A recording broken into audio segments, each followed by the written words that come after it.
Palasin ko na mga ka-vloggers para makita natin kung ano ang problema nito. Aba, mga ka-vloggers, maluwag. Naku, kaya nagbabasa. Gutom yung gumawa. Siguro hindi pa kumakain nung ginawa niya yan. Mga ka-vloggers, welcome po sa akin channel. Sana'y magustuhan po ninyo yung video na ito. Paki-like, share, and subscribe na lang po mga ka-vloggers. Eto na naman po ang aking pinakabagong vlog. Hello mga ka-vloggers! Welcome po sa aking channel, ang Ferdy's Vlog. Mga ka-vloggers, balik car aircon po tayo. Ang gagawin natin ngayon, ibababa ko po ang mga evaporator nitong si Everest natin kasi meron siyang problema sa tingin ko expansion valve mga ka-vloggers. Kasi ang nangyayari sa kanya, mas madalas malamig yung harapan mula nung nakuha ko siya, ganyan na siya, di ba? Ngayon ko pa lang siya maharap. So, malamig yung harapan niya, yung likuran, walang kalamig-lamig. So, automatic, isipin ninyo mga ka-vloggers, expansion valve. So, para masiguro lang natin, siyempre, kailangan kalasin yung dalawang evaporator, tapos ikakalibrate natin yung mga expansion valve niya. Pero, unang-una, siyempre, lalagyan ko muna siya ng manifold gauge para makita ninyo. Ang Everest kasi mga ka-vloggers, kung nalalaman na ng mga technician dyan yan, mahirap lagyan ng high side. So, babase tayo dun lang po sa low side kasi ang high side nila, nakaano pa doon sa malaking tubo nung, sandali, ito. Ang high side ng ganito, ayun mga ka-vloggers, ayun ando siya sa ilalim, ayun kung nakikita ninyo. Ito. Andyan. So, hindi nyo siya malalagyan dahil naiipit siya ng tubo ng mga intercooler na yan, no? Na diretso hanggang dito. So, pwede naman yon dahil lang low side, dito lang po. So, dito ko lang siya mamaya lalagyan. Tapos, check natin kung ano ang nangyayari sa kanya mga ka-vloggers, no? So, sandali lang po. Antayin nyo muna. So, ito mga ka-vloggers. Sarado muna yung manifold gauge, no? Tapos, kakabit na muna natin doon. Itaas tong knob na to. Kaya may kabit muna. Titingnan muna natin kung gaano karami ang laman niya.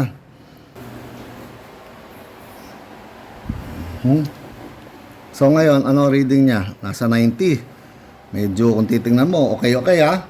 So, ang ano naman ngayon, gagawin natin, i-start natin.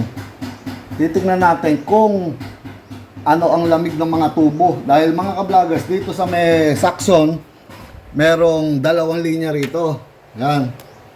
Dito nyo makikita ang galing sa harapan, ayan yung suction na tubo, no?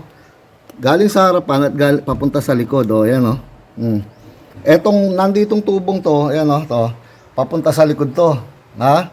Hindi evaporator dito. Ando na evaporator. So, yung suction na papunta sa harapan ito, umikot pa yan, nag-travel pa rito yan. Papunta rito, tapos saka pumunta diyan sa evaporator dito. So, titingnan natin kung ano ang temperature ng mga tubong to once umandar mga ka-vloggers. Sigurado ako hindi pareho yung dalawang yan. Sandali lang po. Kukuha ko nung aking thermometer. So ito mga ka-vloggers, kinuha ko tong thermometer. Ngayon, titingnan natin kung ano ang temperature nung dalawang tubo na suction yung sa meti. Paandarin ko muna tong sasakyan. I-on ko yung aircon. Tapos tingnan natin.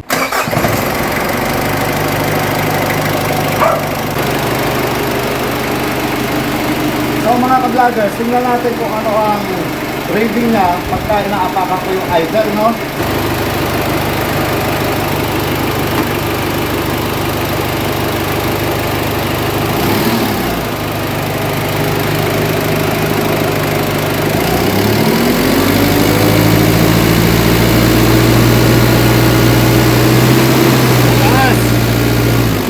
Mataas siya, ayaw niyang bumaba sa 40.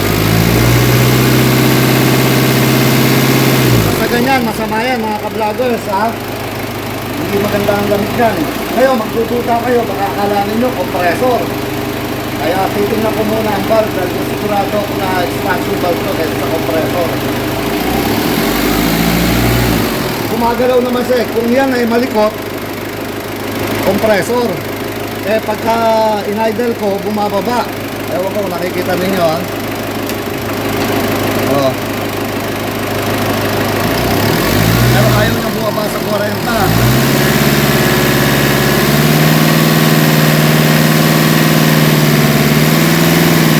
Ayaw. So ngayon, ang titingnan ko mga ka-vloggers, kakamitin na natin itong gun. Titingnan ko yung temperature ng mga tubo. Dito. Dalawang tubo. Yan o, ewan ko, nakikita ninyo ha. Ito, tsaka ito nga, yung sinabi ko. O, etong isang tubong to, para hindi mainit, dito tayo mag-temperature. Ito yung papunta sa likod. 32.6, isa pa. 32.4. 32.4. So, titingnan ko ngayon sa kabilang side doon. Dito.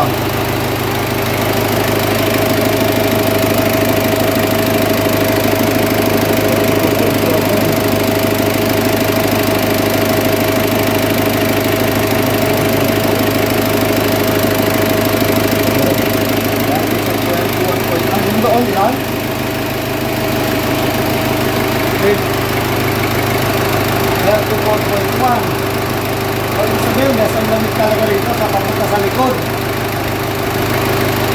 Wala, nakasama na ito. 35.9. Saka. Nasa 35.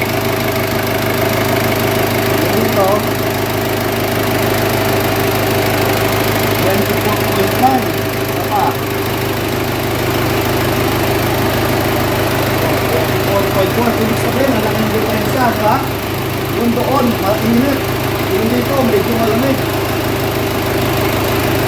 So, 23.8 na nga lang eh. Pero dito, oh,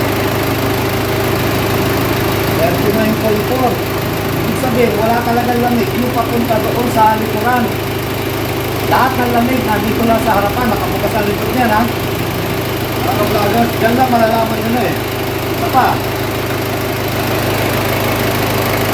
Oh, 24.4. 40 na nga eh. Oh. Ibig sabihin, walang lamig yung likuran. Lahat ng lamig nandito sa harapan, mga ka-vloggers ha. Mga ka-vloggers, dyan importante na meron kang expansion valve calibrator. Kasi kung wala ka pong gamit, wala ka ng machine na katulad ng mga inassemble ko, ang mangyayari dyan, huhulaan lang ninyo. So, palit ng dalawa. Paano kung ang maikabit ninyo, sira pa rin? Sira yung isa. So, iisipin ninyo, napalitan na ng bago eh. Siguro, compressor na yan, dryer na yan. Lumalala po ang problema kung saan-saan na manghuhula ang mga technician. So, palit uli. Oh, sayang ang preo, sayang ang oras. Kaya kung yan ay dadaan po sa machine, makakalibrate, isang calibrate lang, salpak, wala nang hula-hula. Pwede nyo na kagad malaman kung ano may trouble sa dalawang yan. Naintindihan po ninyo? Yun ang lagi ko sinasabi. Bawal ang hula. We do jobs without guessing, sabi nga. Kasi mahirap talaga. Kahit hipan po ninyo, hindi nyo malalaman kung anong sira. So para masiguro, kakalasin na po natin. So, mamaya na lang mga ka-vloggers pag nakakalas na po yung mga expansion valve, no? See you! So, ito po mga ka-vloggers, nakalas ko na itong sa harapan. Ito siya. Ito na yung kanyang evaporator.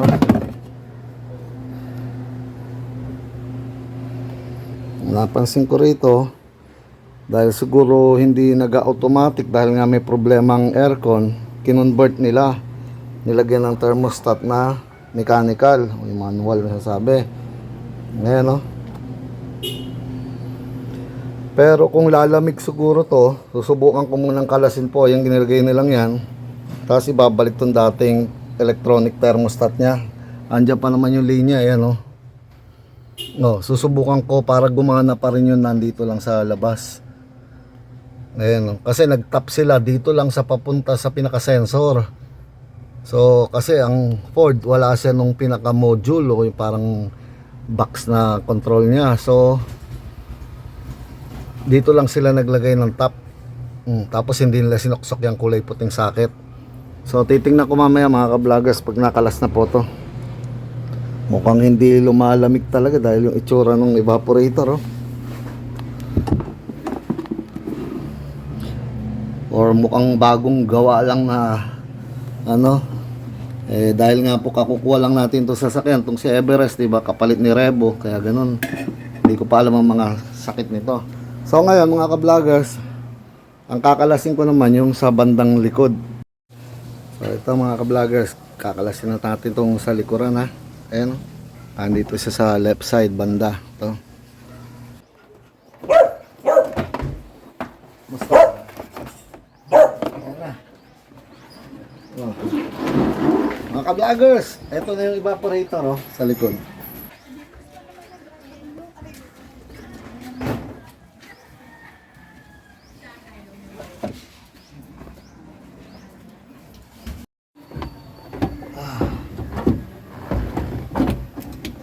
Ayun na mga ka-vloggers, ito na yung evaporator sa likod. So titingnan natin. Kailangan makita ko ang expansion valve nya, kung ano ang mga reading para ma-solve ang problema. Mukhang maraming beses na siyang ginawa kasi yung iba wala ng mga tornilyo, yung iba naman maluluwag. Tapos ang isa pang nakita ko rito mga ka-vloggers, karamihan sa koneksyon nilalagyan nung, eto may papayo ko sa mga technician ha, huwag nyo lalagyan ng bulkasil no? Puro bulkasil oh. Ang hirap tuloy ginagawa, ayan oh. Oh, nakadikit ng bulkasil, hindi, wala pong mangyayari dyan kahit punuin nyo ng bulkasil, kahit bilhin nyo na yung buong bulkasil na mabibili nyo sa buong Pilipinas, patong-patong nyo, hindi nyo ma-fix yung leak nya. Kailangan palitan nyo ang o-ring, ayan o. O-ring lang, hindi kailangan ng bulkasil, hindi naman po sa bubong ng bahay. Ang bulkasil ginagamit sa bubong, hindi dito. Kahit punuin nyo ng bulkasil yan, ayan o, daming bulkasil o. Wala pong mangyayari dyan. Kahit lagyan nyo rin ng Teflon, wala. Palitan nyo yung o-ring ng bago. Ayan, tingnan nyo. Puro sila flat na, oh. Oh. Nagkakaroon sigurado ng leak. Ngayon, walang maipalit. Tinadtad ng bulkasil. Ayan, paikot. Ang hirap inaalis, mga ka-vloggers. Hindi ginagamitan ng bulkasil. Inuulit ko. Ang mga joint ng aircon, ha. Palitan nyo lang yung o-ring na maganda. Okay na kayo dyan.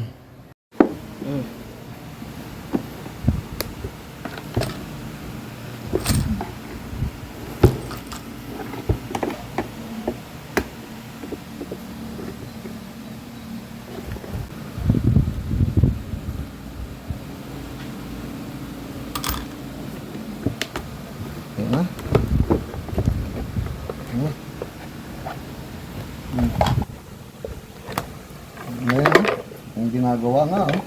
Bago expansion valve oh. Mga ka-vloggers, tingnan nyo, bago. Ibig sabihin may gumawa. Ang problema lang, tingnan nyo, malangis oh.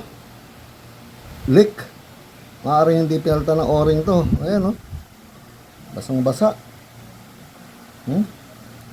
Kung hindi nyo kakalasin yan, hindi nyo makikita yan. Tapos nakikita natin ngayon kung ano o may sira sa dalawa. Ito, lalagyan natin to ng letter R.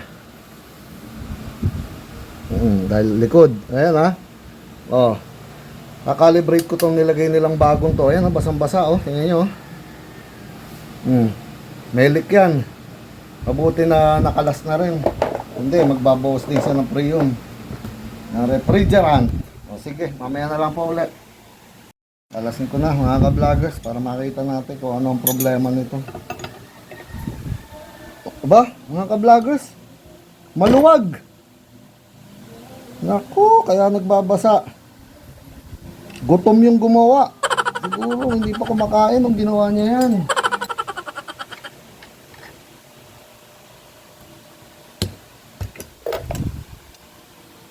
Luma rin ang o-ring, tapos puro teflon.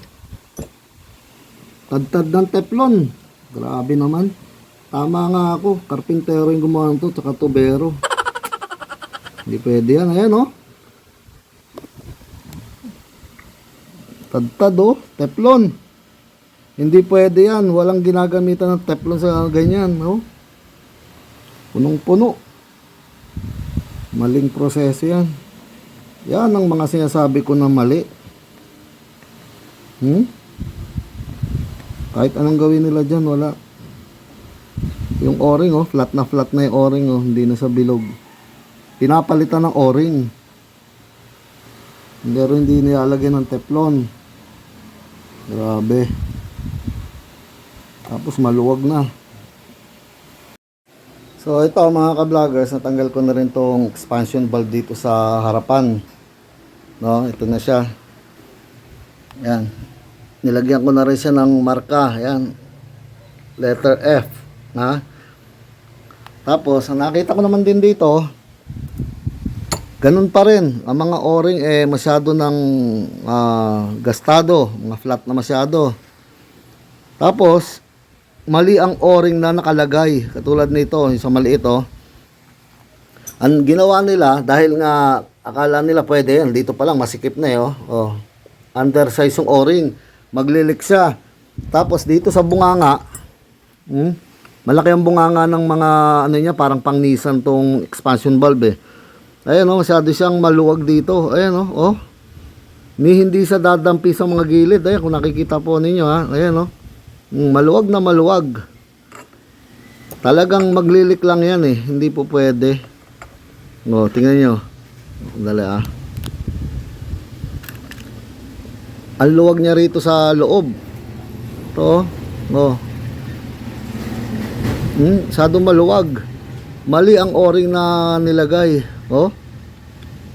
Maglilik lang yan. Sayang lang ang trabaho. Puro mali sa tungkol sa o-ring reject lahat mga ka-vlogger. So, titingnan ko na sa calibration to ngayon kung anong nangyari dito, bakit ganun. Isang yan, rear at isang front andito na po. So, okay, mamaya na lang mga ka-vloggers ha. So, ito na mga ka-vloggers, kakalibrate na natin sa ating expansion valve calibrator para malaman natin kung anong nangyayari dito sa dalawang expansion valve na to. Kailangan lagyan lang ng adapter. Tapos sisimulan na natin. Una kong titingnan tong rear. Mukhang bago to oh. Tapos kasunod tong front. Puro nilagyan ko na ng mga letra yan no? So yan, may letter F tong isa. Tapos rear. So itong bagong unang titingnan ko ha. Paandarin muna natin tong compressor nito. Yan, tataas siya rito.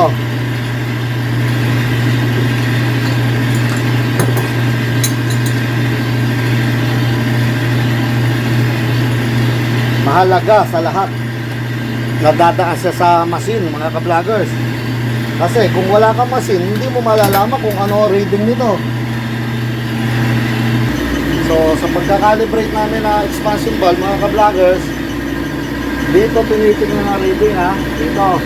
Ito naman yung hangin. No? Ito naman pang capacity test ng compressor. So ito, tingnan ko muna dito. Malinis. Tapos, papasok muna siya rito sa maliit. Dahil yan ang daan ng refrigerant. Pagka umaandar na yan. Tapos, lalabas siya rito. Kailangan to malakas yung labas dito. Pagka yung parang sakay, wala na, sira yung valve nyo kahit huwag nyo recalibrate ha, tandaan yan. So para lang malinis muna yung mga hose,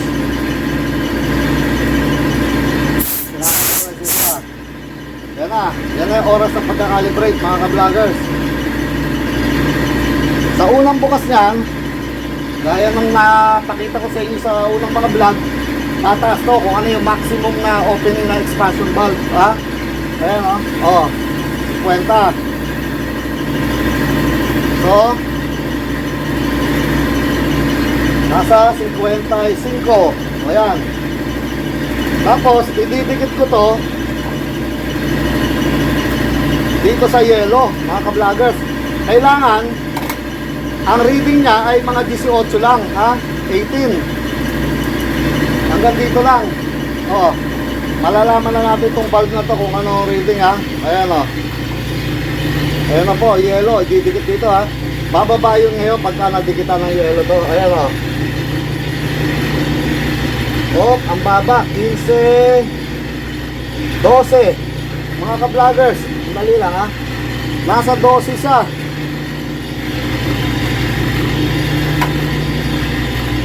Papakita ko lang sa inyo live. Ayan, oh. Oh, 12 lang. Kaya sakal na sakal.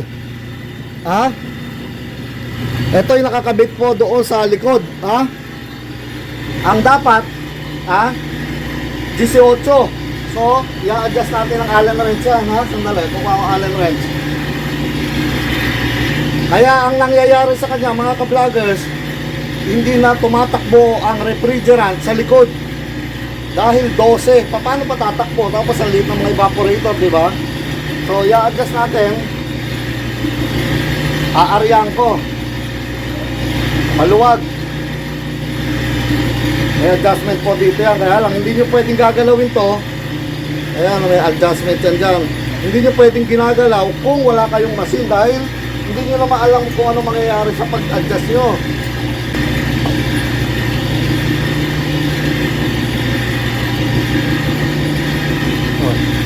So, eto po. May adjustment dito, mga ka-vloggers, ha. Ayan, dyan. Aaryan ko siya para tumaas to. Ang reading natin, ha. Ayan, oh. Oh.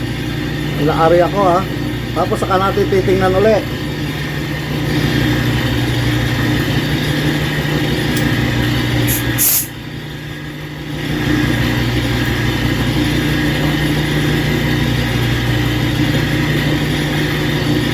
So, yan na mga ka-vloggers, ha. Titingnan natin ang reading.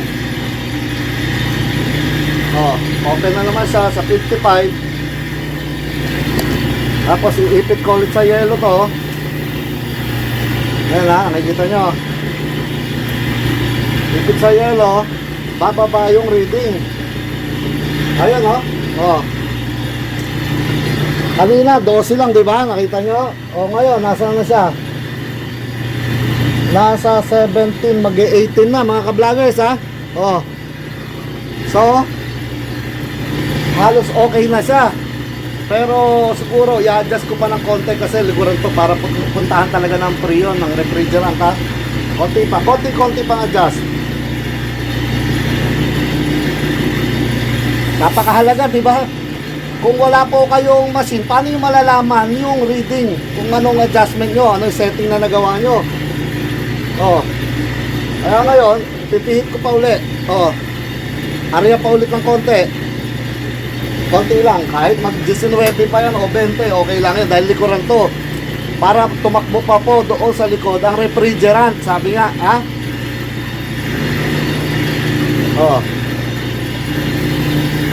Eto, matataas yan. Habang inaano ko na mainit na palad, mataas, ayan o, sagad.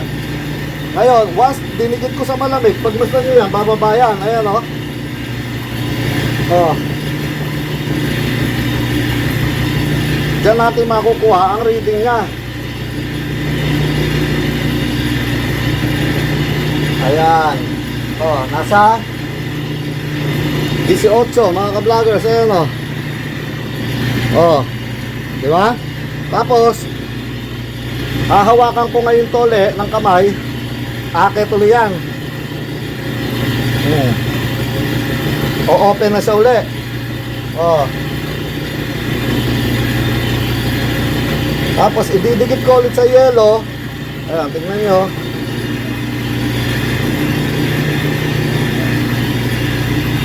Bababa sa ulit. Yan ay setting yan. Okay na yan ako dyan, ha. Oh. 18. Kaysa naman doon sa kanina na 12. Sakal yun. Sobra. Oh. Okay na itong panlikod, ha. So, good na to. Dahil dumaan po sa calibration, ha? So ngayon mga ka-vloggers,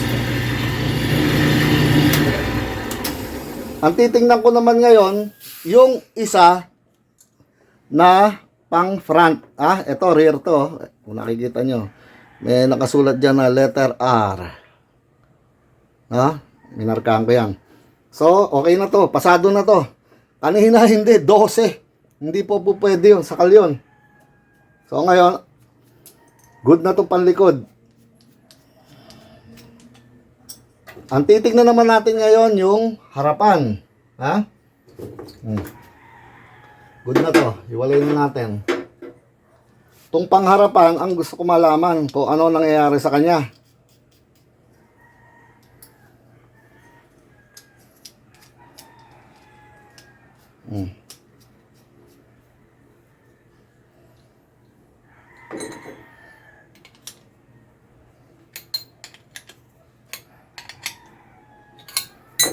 Gaya ng dati, i-bleed muna.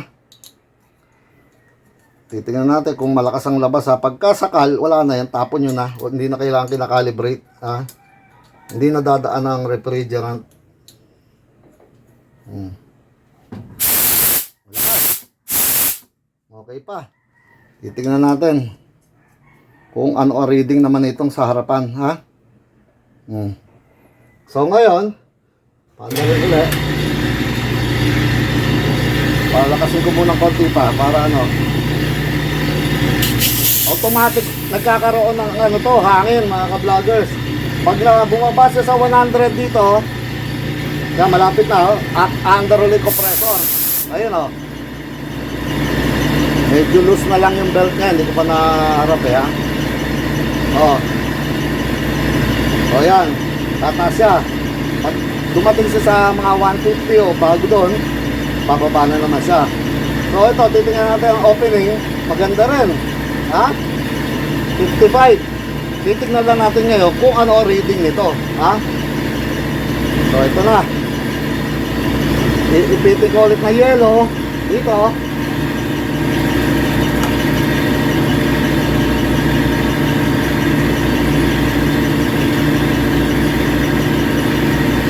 So gumagalaw.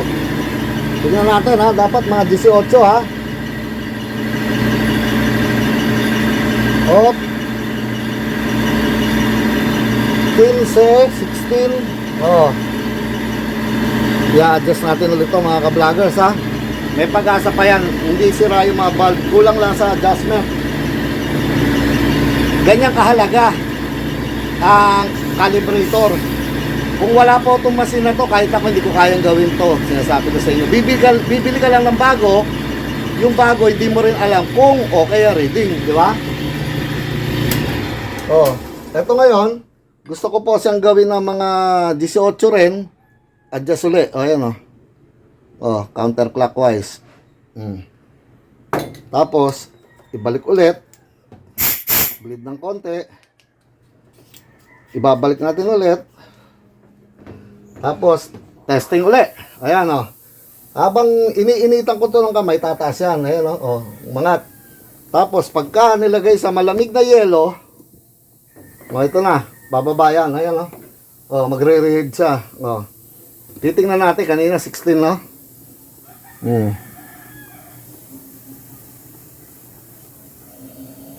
Ayan, bababa pa ng 18 yan mga ka-vloggers. Para sa akin pwede na rin yan. Baba ko pang konting-konti. Konting-konti lang Sandali lang. Yun ang halaga niyan. Kaya kung wala kayo niyan, sabi ko nga lagi, magiging magaling kayong manghuhula. Ayan Ala chamba. Doon nagkakaroon ng malaking problema. Tapos pag hindi na makuha, sasabihin na compressor, barado, o kung ano na hanggang sa hindi na mapapalamig. Pero ang sira, nandun pa rin sa expansion valve. Ayan painitan ko, angat yan.